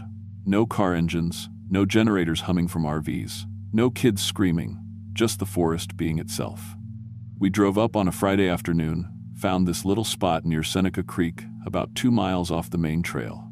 There was this natural depression in the landscape, surrounded by rock formations that created what Jordan called a perfect natural amphitheater. When she clapped her hands, you could hear it echo for almost 4 seconds. "This is it," she said, setting down her equipment cases. "This is exactly what I've been looking for." Jordan had brought her good stuff, a pair of Neumann condenser mics that cost more than my car, a Zoom F8N recorder that could capture frequencies most people can't even hear, the whole professional setup. We spent Friday evening just recording ambient sound. Wind through the trees, water running over rocks in the creek, some owls calling back and forth across the valley. Even caught what we thought might be a fox yipping somewhere up the ridge. When we played it back through Jordan's studio headphones, it was beautiful, pure, exactly what we'd hoped for. That first night, we sat by the fire and talked about layering our own music over the natural recordings. Jordan had this vision of acoustic guitar and vocals that would harmonize with what the forest was already doing, create something that felt both human and wild. So I got out my Martin and we started playing around with some simple folk melodies, singing together like we used to do in college. Our voices carried really well in that little clearing, and for the first time in months, I felt like we were making real music again. It wasn't until Jordan started analyzing the recordings on her laptop that we noticed something strange. She's got this software called Spectra Layers that breaks down audio into visual waveforms, shows you all the different frequencies and harmonic layers. While we were listening to playback from our evening session, she suddenly stopped and frowned at the screen. "Alex, look at this," she said, adjusting her headphones. "There's this subsonic pattern running through the entire recording, way below human hearing range, but it's definitely there." I leaned over to look at her laptop screen. In the frequency analysis, there were these regular pulses in the bass range, too structured and rhythmic to be natural wind or water noise.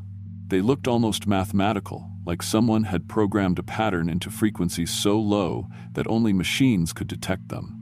Equipment interference? I suggested, but Jordan was already shaking her head. No, look at the timing. The pattern only appears when we were singing. When it's just ambient forest sound, it's completely clean. We listened to the whole 2-hour session, and she was right. Those strange subsonic frequencies appeared every single time our voices were audible on the recording. Not only that, but they seemed to respond to specific notes and chord progressions. When we hit certain harmonies, the pulses would change rhythm and intensity, almost like something was trying to harmonize along with us. Maybe it's resonance from the rock formations, I said, but even as I said it, I knew it sounded weak. This was too deliberate, too responsive. Jordan played back one section where we'd been singing a simple 2-part harmony. Right there on the visual display, you could see the subsonic frequencies adjusting to match our intervals, creating complex harmonic relationships that shouldn't have been possible from natural acoustics. "We need to test this," she said. Saturday morning, she set up the mics again and we sang the same song, this time watching the frequency analysis in real time. The moment we started harmonizing, those low-frequency patterns appeared again, pulsing in rhythm with our music, but adding layers we couldn't hear. It was like something invisible was singing along with us, harmonizing in frequencies below human perception. "Jordan, this is impossible," I said, checking her equipment connections for the 3rd time. "The mics aren't picking up any source for these frequencies. They're just appearing in the digital signal." That's when we realized the forest had gone completely silent, not gradually quiet. I mean dead silent between one breath and the next. No birds, no insects, no wind in the trees. Even the creek seemed to have stopped flowing. Jordan and I looked at each other, and I could see the same thought in her eyes that was forming in mine. Something was listening to us. "Maybe we should head back," I whispered, though I wasn't sure why I was whispering, but Jordan was staring at her equipment displays. The meters were showing impossible readings, audio levels, and frequency responses that shouldn't exist without a sound source. We weren't making any noise, weren't even breathing hard, but the recorder was picking up layers and layers of subsonic activity, all centered around the same frequency ranges we'd been hearing in our recordings. That's when the vibration started. Not something we heard, something we felt in our bones. This deep, thrumming pulse that seemed to rise up through the ground and settle in our chests like a second heartbeat. I've been to concerts where the bass is so loud you feel it in your ribcage, but this was different. This was coming from everywhere at once, and it was getting stronger. "Jordan, we need to leave. Right now." But she was transfixed by her laptop screen. The frequency analysis was showing patterns that looked almost like sheet music, complex harmonic progressions that were shifting and evolving in real time. "Alex, I think something is trying to communicate with us." The vibration intensified, and suddenly I could feel it in my teeth, behind my eyes, in the spaces between my thoughts. It wasn't just sound anymore, it was physical force, pressing against us from all directions. The air in the clearing started to shimmer and distort, like heat waves rising off summer asphalt, and I realized with growing horror that we could see the sound waves themselves, visible ripples in the atmosphere that pulsed in rhythm with the subsonic thrumming. That's when I understood we weren't dealing with some acoustic phenomenon. This was alive, and it was studying us. The entity, because that's the only word that fits, began to change frequency, and the change was agony. The harmonic vibrations that had been merely uncomfortable turned sharp and discordant, like every bone in my body was being used as a tuning fork for sounds that shouldn't exist. Jordan dropped her headphones and covered her ears, but it didn't help. The sound was coming from inside the air around us, inside us. I grabbed my guitar and tried to play something, anything, to harmonize with the frequency instead of fighting against it. But every chord I attempted made it worse. The entity seemed to take my musical attempts and twist them, turn them into something wrong and painful. It was learning our language, the language of music, and using it against us. Jordan started humming frantically, trying different note combinations, but the entity absorbed each attempt and reflected it back as discord. We were trapped in a feedback loop of our own making, every musical phrase we produced being corrupted and returned to us as harmonic torture. That's when I realized what was happening. This thing didn't just live in sound, it was sound. Some kind of acoustic intelligence that had existed in these mountains for who knows how long. and we'd disturbed it with our recording equipment. We'd taught it our musical patterns, and now it was using that knowledge to hurt us. The visible sound waves in the air began to form shapes, geometric patterns that hurt to look at. I could feel my inner ears starting to bleed from the pressure, and Jordan was on her knees, her hands pressed against her head. The entity wasn't just communicating, it was experimenting, using us as test subjects to understand how human hearing worked, how much acoustic pressure our bodies could take before breaking. Stop. I tried to shout, but my voice came out wrong, harmonized with frequencies that made the words incomprehensible. The entity absorbed my plea and echoed it back as a grotesque chorus of my own voice, layered and distorted until it sounded like 100 versions of me screaming in unison. Jordan's equipment started to smoke. The digital recorder was trying to process audio levels that exceeded its design limits, and the laptop's speakers were crackling with sounds they couldn't reproduce. But the entity kept learning, kept evolving its acoustic attacks based on how we responded to each frequency assault. I don't know how long it lasted. Time seemed to stretch and compress with each wave of sound, but eventually, something changed. Maybe we'd reached the limit of what the entity could learn from us. Or maybe it had simply grown bored with our suffering. The acoustic assault began to fade. The visible distortions in the air slowly dissipated, and normal forest sounds gradually returned. We packed our gear in complete silence and hiked back to the truck without speaking a word. Jordan's equipment was fried. Thousands of dollars worth of professional audio gear reduced to useless electronic scrap. But that wasn't the worst of it. The worst was what it did to our hearing. At first, we thought we'd just suffered temporary hearing damage from the acoustic assault. But over the following weeks, we realized the entity had left us with something much stranger and more disturbing. Our hearing hadn't been damaged. It had been changed, enhanced in ways that make normal life almost unbearable. I can hear the mathematical relationships between sounds now, but not in any musical or beautiful way. I hear the discord in everything, the slight pitch variations in people's voices that reveal when they're lying, the harmonic distortions in electronic devices that signal when they're about to fail, the subsonic frequencies that accompany human illness and emotional distress. Every sound is layered with information I never wanted to have. Jordan quit her job at the studio. She says she can hear the suffering embedded in recorded music now. The acoustic fingerprints of every argument, every moment of pain, every instance of loneliness that was happening in the room when the songs were recorded. Music, which used to be our shared passion, has become a catalog of human misery that we can't turn off. Worse, we hear them sometimes. Other entities like the one we encountered. Living sounds that exist in the spaces between normal audio frequencies. Acoustic intelligences that most people never notice because they lack the enhanced hearing to detect them. They're everywhere, in cities, in buildings, in the electronic hum of modern life, and they've noticed that we can hear them now. Jordan and I broke up 3 months after the trip, not because we stopped loving each other, but because when we're together, our enhanced hearing creates a resonance effect that attracts them. They gather around us when we're in the same room, drawn by whatever acoustic signature the mountain entity left in our nervous systems. We can feel them studying us, learning from us, preparing for something we don't understand. I still teach middle school band, but it's torture now. I can hear the emotional pain in every off-key note, the family trauma embedded in how each kid approaches their instrument, the future heartbreak and disappointment that their young voices already carry. The children think I'm getting better at my job because I can predict exactly when someone's about to break down crying or lose their temper. They don't realize I'm just hearing the acoustic warning signs of human emotional collapse. I've tried noise-canceling headphones, white noise machines, even considered surgical options to damage my hearing back to normal levels. Nothing works.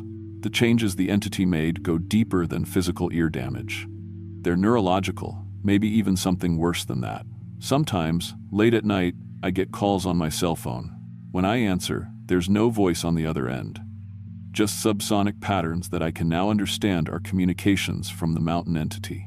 It's still learning from us, still studying the acoustic signatures it planted in our minds. And I think it's teaching what it learned to others. Jordan called me last week. She'd been hiking alone in a different part of Appalachia, trying to find some peace in the mountains. She found another one. a different acoustic entity that had learned our musical language from communications with the first one. It knew her name.